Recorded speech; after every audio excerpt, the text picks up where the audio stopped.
श्री शिवाय नमस्तुभ्याम। भगवान शिव और माता पार्वती की आप सभी पर कृपा बनी रहे। अमावस्या की आप सभी को हार्दिक शुभकामनाएं। इस अमावस्या का हिंदू धर्म में विशेष महत्व होता है।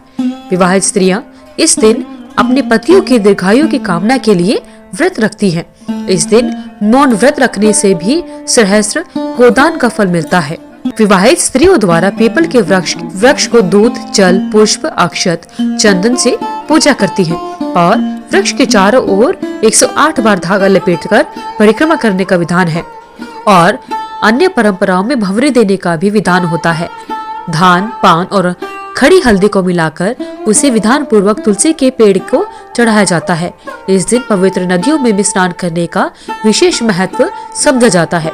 कहा जाता है कि महाभारत में भीष्म ने युधिष्ठिर को इस दिन का महत्व समझाते हुए कहा था कि इस दिन पवित्र नदियों में स्नान करने वाला मनुष्य मृद, स्वस्थ और सभी दुखों से मुक्त होगा।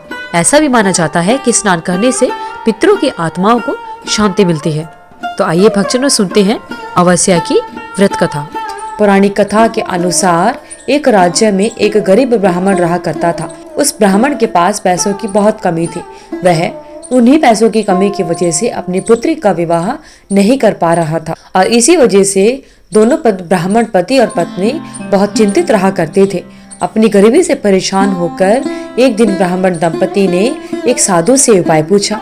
तो साधु ने बताया कि पास के गांव में एक धोबिन रहती है और जो अपने बेटे और अपनी बहू के साथ रहती है।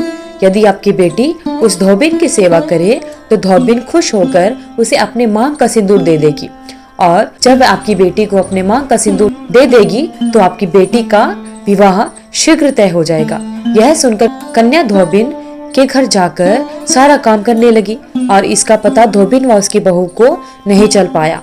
एक दिन धोबिन ने अपने बहू से पूछा कि तुम इतना सारा काम इतनी जल्दी कैसे कर लेती हो? तो बहू बोली, मुझे लगा कि यह सारा काम आप करती हैं। तो धोबिन चौंक गई। उसने नजर रखना शुरू किया। बोला कि चलो देखते हैं कि कौन है जो हमारा सुबह सुबह आकर सारा काम करके चला जाता है। जब धोबिन ने सुबह उठकर देखा तो एक कन्या चुपचाप उसके घर का सारा काम कर रही थी। कई दिनों तक ऐसा चलता रहा। एक दिन धोबिन ने कन्या से पूछा कि तुम हमारे घर का काम क्यों करके जाती हो? तब कन्या ने कहा कि हमारे घर पर एक साधु महात्मा आए थे। उन्होंने कहा था कि अगर मैं आपकी सेवा करूंगी तो आप मुझे अपनी मांग का सिंदूर दे देंगी और उसके बाद मेरा विवाह तय हो जाएगा। उसकी बात सुनकर धोबिन अति प्रसन्न हुई और उसने अपनी मांग का सिंदूर उस कन्या को दे दिया और उसी समय धोबिन के पति की मृत्यु हो गई। उससे दुखी होकर कन्या घर से निकल पड़ी और एक पीपल के पेड़ के पास पहुंचकर 108 ईंटों के टुकड़े लिए और उन टुकड़ों को 108 बार परिक्रमा करके एक एक बार फेंकने लगी। कन्या ने ऐसा करने से धोबिन का पति जीवित हो गया। पीपल के पेड़ की परिक्रमा करने से कन्या को शुभ फल की प्राप्ति हुई। बोलिए भगवान भोलेनाथ की जय। तो इस प्रकार भक्तजनों अमावस्या की व्रत कथा संपूर्ण होती है। आइए अब जानते हैं अमावस्या की पूजन विधि क्या होती है। अमावस्या के दिन पूजा करने के लिए सबसे पहले ब्रह्म मुहूर्त में उठना होता है और सभी कामों से निवृत्त होकर स्नान करना चाहिए। इस दिन गंगा स्नान अवश्य करना चाहिए। नदी में स्नान करना संभव नहीं है तो घर में ही नहाने के पानी में गंगाजल डालकर नहा सकते हैं। इसके बाद सूर्यदेव को अर्घ दें। इस दिन भगवान शिव और माता पार्वती की पूजा करने से विशेष कृपा की प्राप्ति होती है। अमावस्या के दिन अपनी योग्यता के अनुसार दान पुण्य अवश्य करना चाहिए। इससे सभी मनोकामनाएं पूरी होती हैं और साथ ही पितरों का आशीर्वाद प्राप्त होता है और पितरों की शांति के लिए तर्पण और श्राद्ध अवश्य करने चाहिए। गरुड़ पुराण के अनुसार भगवान विष्णु ने कहा था कि अमावस्या के दिन पूर्वज धरती पर आते हैं, इसलिए व्यक्ति को उनका आशीर्वाद प्राप्त करने के लिए प्रार्थना और प्रसाद चढ़ाना चाहिए। वहीं कुछ लोग अमावस्या पर व्रत भी रखते हैं। मान्यता है कि उपवास करने से व्यक्ति के पिछले सारे पाप धुल जाते हैं। अमावस्या व्रत रखने से व्यक्ति को सफलता, समृद्धि, स्वास्थ्य, धन और प्रेम की प्राप्ति होती है।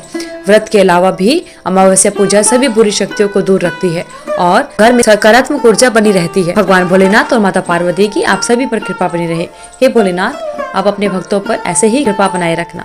अगर आपको वीडियो अच्छी लगी तो वीडियो को लाइक करें, शेयर करें, चैनल को सब्सक्राइब करके बेल आइकन को जरूर प्रेस करें ताकि आगे आने वाली सभी वीडियोस की नोटिफिकेशन आप तक समय से पहुंचती रहे। कमेंट बॉक्स में हर हर महादेव लिखना ना भूलें।